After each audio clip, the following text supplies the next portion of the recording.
الذين استجابوا لله والرسول من بعد ما أصابهم الكرب للذين أحسنوا منهم واتقوا أجر عظيم. صدق الله العظيم.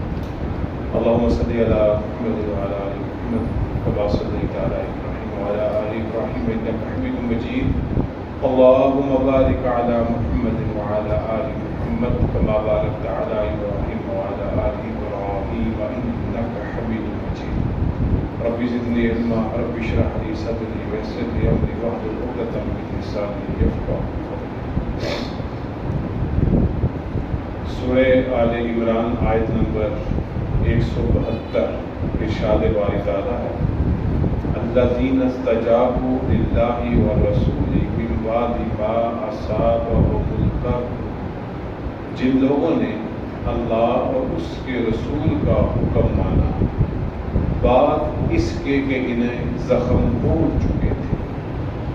للذین احسنوا منہم، جو ان میں سے نیک ہیں، واتقوا، اور پرہیزگار ہوئے، اجر عظیم، ان کے لیے بڑا اجر ہے. اس آیت مبارکہ کا پس منظر بھی غزوہ احد ہی ہے. جس وقت غزوہ احد اپنے اختتام پر پہنچا اور کفار مکہ کا لشکر واپس لوٹ گیا اور مسلمان کافی جانوں کے نقصان اور شہداء کی تدفین کے بعد جب فارغ ہوئے اور ابو سفیان کا لشکر جو اس وقت کفار مکہ کی سربراہی کر رہا تھا، جاتے ہوئے راستے میں خیال آیا کہ ہم نے ایک نامکمل اور ادھورا کام چھوڑ دیا. ہمیں جب ٹھیک ٹھاک موقع ملا ہم نے مسلمانوں کو نقصان بھی پہنچایا اور مسلمانوں کو زخم خوردہ بھی کیا، تو کیوں نہ اس وقت مسلمان کمزور ہیں، ہم دوبارہ مدینہ پہ حملہ کریں اور مسلمانوں کو مزید نقصان پہنچا کر ان کا جو رہی صحیح کسر ہے اس کو بھی ختم کریں. اور اس نے پھر لوگوں کو آمادہ کیا کہ ہم واپس پلٹ کے حملہ کرتے ہیں. نبی کریم صلی اللہ علیہ وسلم کو اس کی خبر مل گئی کہ یہ دوبارہ واپس آ رہے ہیں. نبی کریم صلی اللہ علیہ وسلم نے اسی وقت صحابہ کرام رضوان اللہ تعالی عنہم مجمعین میں اعلان کروایا کہ ہم کفار مکہ کے لشکر کا پیچھا کریں اور اس میں کوئی تازہ نیا لشکر نہیں ہوگا، صرف وہی افراد اس میں جائیں گے جو غزوہ احد میں شریک ہوئے.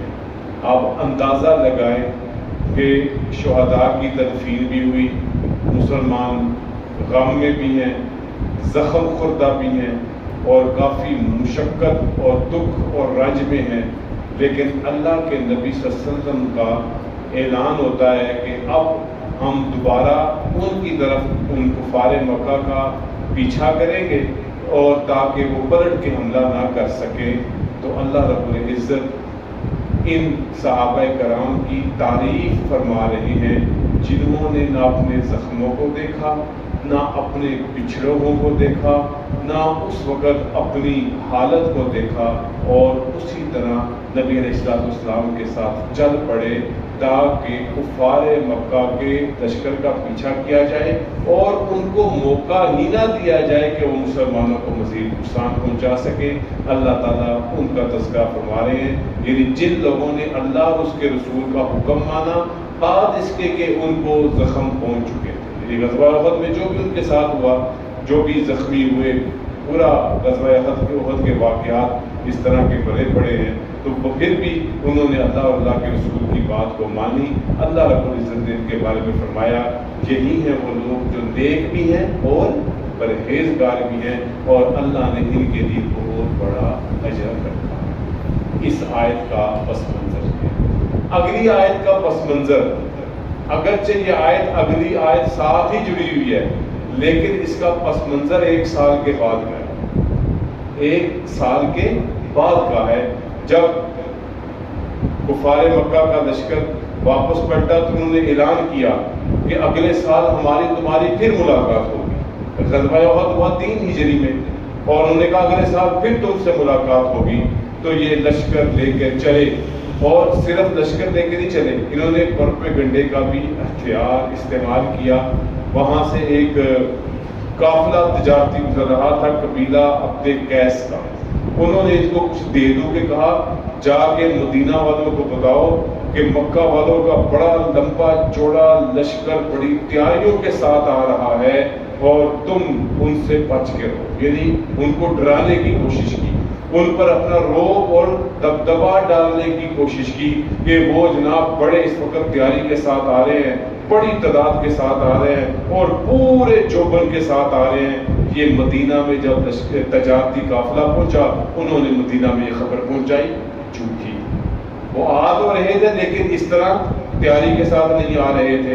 جب یہ خبر مدینہ میں پہنچائی گئی بطور ہتھیار پروپیگنڈا کے، اب اللہ اس خبر کو سننے کے بعد صحابہ کرام کا رد عمل بیان فرما رہے ہیں۔ 4 ہجری میں الذین قال لهم الناس ان الناس قد جمعوا لكم، جنہیں لوگوں نے کہا، یعنی وہ جو تجارتی قافلہ تھا قبیلہ عبد قیس کا، ان الناس قد جمعوا لكم، کہ مکہ والوں نے تمہارے لیے مقابلے کا سامان جمع کیا ہے، تیار ہو جاؤ، وہ تگڑے ہو کے آ رہے ہیں، فاخشوہم، بس ان سے ڈر جاؤ۔ اب مسلمانوں کا اس بات کو سننے کے بعد کیا ہوا؟ وہ ڈرے نہیں، وہ گھبرائے نہیں، فزادہم ایمانا، ان کا یہ خبر سننے کے بعد ایمان اور زیادہ ہو گیا۔ ہم تو ہے ہی اس میدان کے کھلاڑی، آئیں ہم ایمانی قوت کے ساتھ ان کفار کا کیا کریں گے۔ وقالوا حسبنا اللہ، اور انہوں نے کہا ہمیں اللہ کافی ہے، ونعم الوکیل، اور وہ بہترین کارساز۔ فانقلبوا بنعمت من اللہ، پھر مسلمان اللہ کی نعمت و فضل اور اس کی فضل کے ساتھ لوٹے، لم یمسسہم سوء، اور انہیں کسی طرح کی بھی کوئی تکلیف نہیں۔ کیا ہوا؟ یہ بھی نکلے جب کفار مکہ کو پتہ چلا، اچھا انہوں نے بہانہ بنا کر واپس مکہ پلٹ کے اور لڑائی کی نوبت ہی نہیں آئی، اور اللہ فرما رہے ہیں اللہ تعالیٰ نے ان پر بڑی نعمت کی، ان پر فضل کیا، اور مسلمان بغیر کسی نقصان کے واپس آئے اور ان کو کسی طرح کی کوئی تکلیف بھی نہیں پہنچی۔ واتبعوا رضوان اللہ، اور وہ اللہ کی مرضی کے تابع ہوئے، اللہ نے جو ان کو حکم دیا۔ غزوہ احد میں پلٹ کے لشکر پر وار کرنے کا موقع آیا، انہوں نے اپنے زخموں کو نہ دیکھا۔ 1 سال بعد ان کو ایک رعب اور دبدبے کے تحت لانے کی کوشش کی، تب بھی ان پر کوئی اثر نہیں ہوا۔ یہ فقط اللہ کا ان پر فضل عظیم تھا اور انہوں نے اللہ کی مرضی کی اتباع کی۔ پھر اللہ فرماتے ہیں انما ذالکم الشیطان یخوف اولیاءہ، اور سو یہ شیطان ہے جو اپنے دوستوں سے اس سے اپنے چیلوں سے شیطان مسلمانوں کے دل میں خوف پیدا کرنے کی کوشش کرتا ہے۔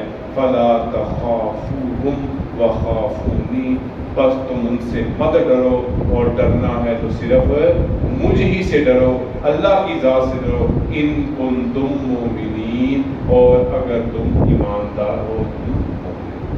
ولا یحزنک الذین یسارعون فی الکفر، اور وہ لوگ جو آپ کو غم میں نہ ڈالتے جو کفر کی طرف دوڑتے ہیں، اس سے مراد ہے منافقین۔ غزوہ احد کے حالات کو دیکھ کر منافقین کفر کی طرف پلٹے، اور نبی علیہ السلام کو اللہ تعالیٰ تسلی دے رہے ہیں ان کے کفر کی طرف لوٹنے سے آپ غم میں مت مبتلا، آپ اپنے آپ کو غم میں مت ڈالیں. انہم لن یضروا اللہ شیئا، وہ اللہ کا کچھ نہیں بگاڑیں گے.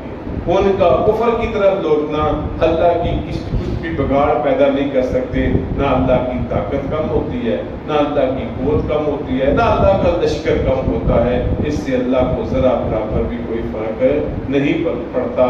ہاں یرید اللہ، کہ اللہ ارادہ کرتا ہے، اللہ یجعل لکم حظً فی الآخرہ، اللہ ارادہ کرتا ہے کہ آخرت میں انہیں کوئی حصہ نہ دے. دراصل اللہ ان کو کفر کی طرف پلٹا کر ان کا آخرت میں سے کیا چاہتا ہے، ان کا حصہ ہی ختم کر دیا جائے، ان کا آخرت کے اجر سے پتہ ہی کاٹ دیا جائے.